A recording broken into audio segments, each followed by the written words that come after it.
Sherwood Schwartz was kind of the benevolent patriarch of that show. He had a nice sense of buoyancy about life, about his work, and it was kind of fun to work with him. And he loved the show. It was healthy. It wasn't snide. It was all outdoors, he kept on saying.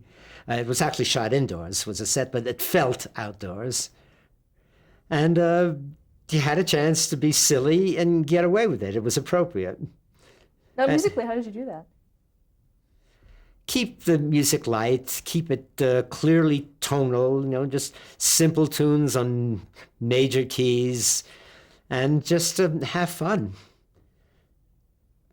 And there was almost no way you could ham up, when Alan Hale, the skipper, and Bob Denver, Gilligan, would go at it. There's almost no way you could overdo the slapstick. So it was fun. You had license to be as silly as you want, and it was just enjoyable. Did you do anything different than you normally would have? Did you use any kind of strange instruments or?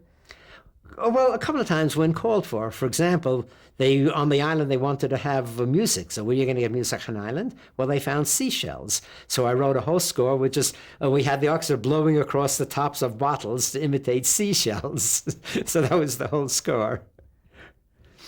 Yeah, sometimes we use bass clarinets and contrabassoon just to point up the buffoonery of a certain situation. Were there certain passages that you wrote that were used episode after episode? Yeah. I had a skipper theme. How did that go? Something like that.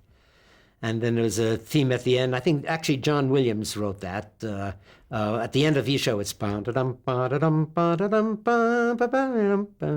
we use that week after week, but John Williams wrote that. And we would change the arrangement of the theme. The theme was written by Sherwood Schwartz and I think George Weil.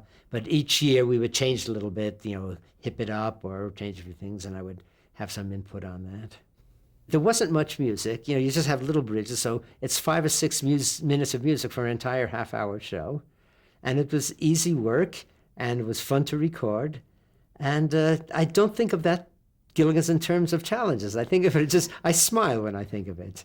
We go there, the orchestra smiled, we just record it briefly and go home. So I don't think in terms of challenges.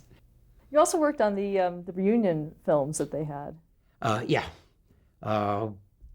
Castaways on Gilligan's Island, Return to Gilligan's Island, Harlem Globetrotters on Gilligan's Island. We used that theme of Sweet Georgia Brown with the Harlem Globetrotter theme. So we worked in a whistling version of that with the main theme of Gilligan's, as I remember.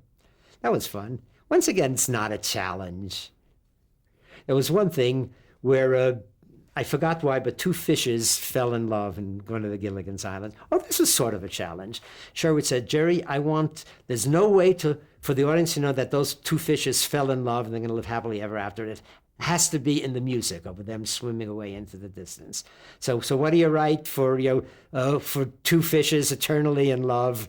So I thought about that for a while. Anyway, that was sort of a challenge. I came up with a quote from the Tchaikovsky Romeo and Juliet overture. Da, da, da, da, da, da, da, da. Anyway, that was as much of a challenge that Gilligan game.